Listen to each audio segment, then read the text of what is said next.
네, 보신 것처럼 일본 강제동원 기업의 국내 자산 매각 절차에 다시 속도가 붙게 됐습니다. 한일 관계에 상당한 파장이 예상되는데 관련 내용을 송기호 변호사와 함께 얘기를 더 나눠보겠습니다. 어서 오십시오. 네, 안녕하세요.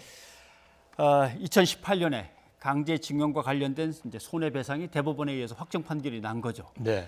그러면 이걸 판결문을 받고 뭔가 조치를 하든지 뭐 다른 얘기를 해야 되는데 이걸 가져가지도 않는 거죠. 그러니까 얘기도 안 하는 거고. 지금 이제 패소한 일본 기업들이 판결 결과를 이행하든지 예. 그러니까 지급을 하는 거죠. 네. 우리 피해자분들이 요구했던 어떤 화해, 화해. 진실된 사과와 객관적 진실의 인정 그런 예. 화해 절차를 통해서 해결하든지. 근데 그 어떠한 움직임도 없었죠. 그렇기 네. 때문에 오늘 이 공시 송달 개시로 인해서 빠르면 올해 연말 아니면 한 내년 초에는 해당 패소 일본 기업의 국내 재산이 매각될 가능성이 높다 이렇게 예. 판단합니다. 그런데 실제로 이제 대법원에서는 이제 판결을 확정 지어줬고 네. 그걸 가지고 일본이 영 반응이 없으니까 그 기업의 대한민국 내에 있는 자산 주식회사를 나름대로 압류하고 그걸 현금화시켜서 피해자들에게 주십시오. 이 절차 아닙니까? 그 절차를 간단하게 설명을 드리면 예. 애초에 일본 기업들이 피고였죠. 예. 일본 정부가 피고가 아니고. 네네. 그러니까 보통의 원고 피고 민사 소송의 하나입니다. 그렇게 되면은 피고가 대법원 판결까지 가서 패소를 하면은 또 이 재산이 있는 기업들이잖아요. 예. 그러면 당연히 판결을 이행을 해야 되죠. 근데 그것을 이행하지 않고 있기 때문에 집행 절차라고 하는 예. 판결을 받았는데 그 판결문이 종합에 그쳐서는 안 되기 때문에 실제 집행을 하는데 이제 집행에서 송달이 어떤 의미가 있냐면은 이 채무자 그러니까 일본 기업의 재산을 이제 법원이 압류 명령을 하지 않습니까? 그러면 당신의 재산을 이런 이유로 압류합니다. 이의가 있으면 의견이 있으면 말씀하세요. 이제 그 절차가 있어야만 이 압류 명령이 확정이 되고 그 다음 매각 단계로 넘어가는데 지금까지 일본 외무성이 작년 2월에 일본 채무자가 지금 일본 기업이기 때문에 일본 기업에게 이 결정문을 송달해달라고 국제조약에 의해서 일본 정부에 요청했는데 그게 거부당했던 거죠. 그게 이제 뒤늦게 다행스럽게 우리 법원이 우리 국민의 재판 청구권이 이렇게 침해돼서는 안 된다.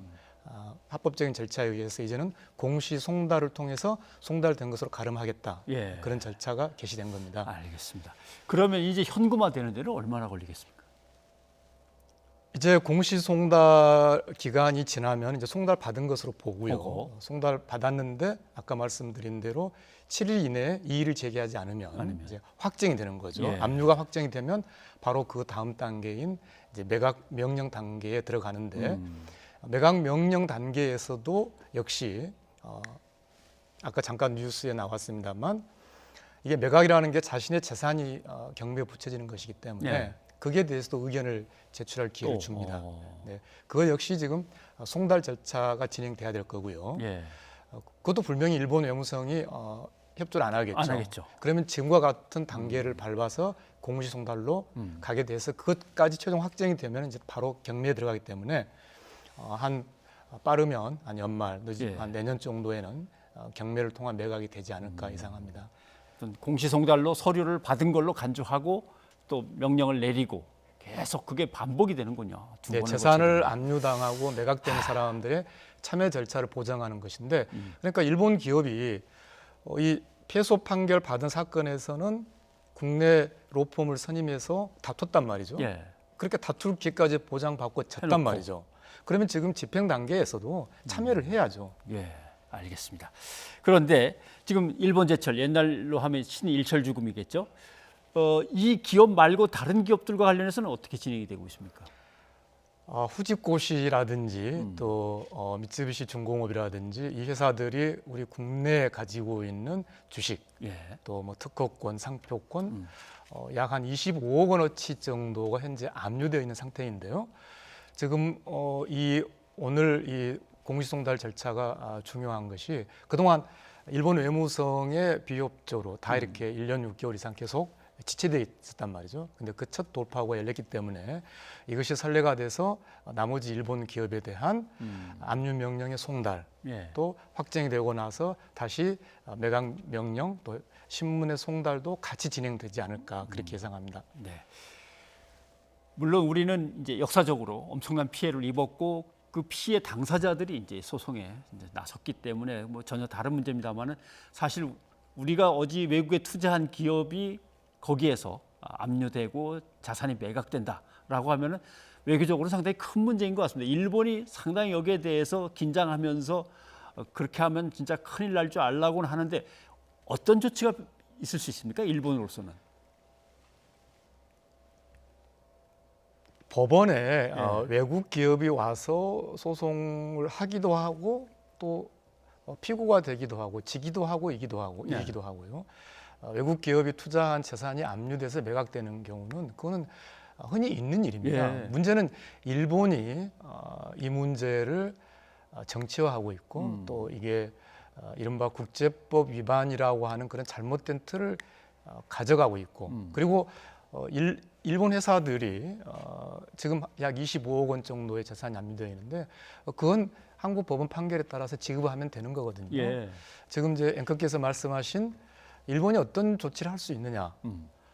저는 그다지 실효성 있는 조치를 할 수 없다라고 보고 있습니다. 왜냐하면 첫째 가령 일본에 있는 한국 기업의 재산을 일본 정부가 어떻게 할 수 있을까? 그것은 일본 법에 의해서 불가능한 것이고요. 예. 전혀 관계가 없는 기업들인데.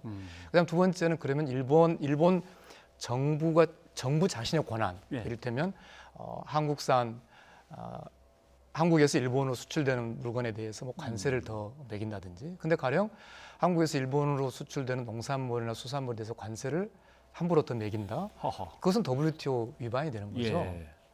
그래서 지금 작년 7월에 일본이 수출 규제, 이른바 수출 규제에서 한국산 반도체 핵심 소재에 대해서 그런 조치를 취했던 것은 그나마 그것이 한국에 대한 어떤 지렛대가 될 수 있을 것으로 생각했죠. 예. 지금 단계에서 실질적으로 일본이 취할 수 있는 조치는 저는 실효성 있는 조치는 없다. 없다.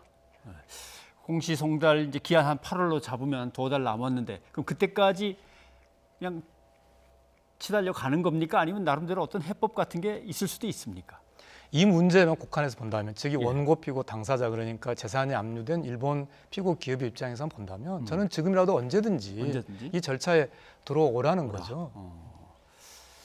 그러면 아무튼 자산 매각해서 갚아야 될 걸 갚아라 이렇게 되면 된단 말씀이죠. 그렇죠. 우리 예. 법원의 판결이 이행되지 않는다. 그것은 법치국가로서의 우리의 구성 원리와 전혀 맞지 않는 것이고요. 일본이 자꾸 우리에게 국제법 위반이라고 이제 일본 이 아베 총리를 비롯해서 아주 일관되게 예. 국제법 위반이라고 하고 있는데 이것은 국제법 위반의 문제가 아니고요. 일본 헌법도 그렇고 우리 헌법도 그렇고 우리 대법원과 일본 최고재판소는 이 조약에 대한 해석권을 가지고 있는 거고요. 예.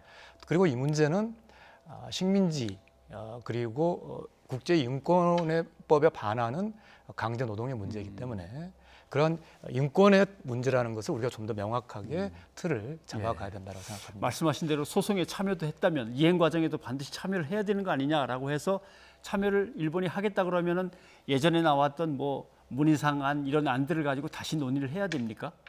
이제 단계를 좀 나눠볼 수 있겠죠. 그러니까 어디까지나 이 일본 회사들은 하나의 민간 회사인 것이죠. 예. 네, 그 민간 회사들은 자신의 재산, 한국에 있는 재산이 압류돼서 매각되는 것을 이를테면 지금 신일철 주금 같은 경우에는 이제 포항에 있는 이 자원재생 회사에 투자를 했고요. 미쓰비시 중공업은 자신의 상표권 특허권인데 그게 매각되는 것보다는 그냥 가지고 있는 현금을 주면 되는 거거든요. 아하.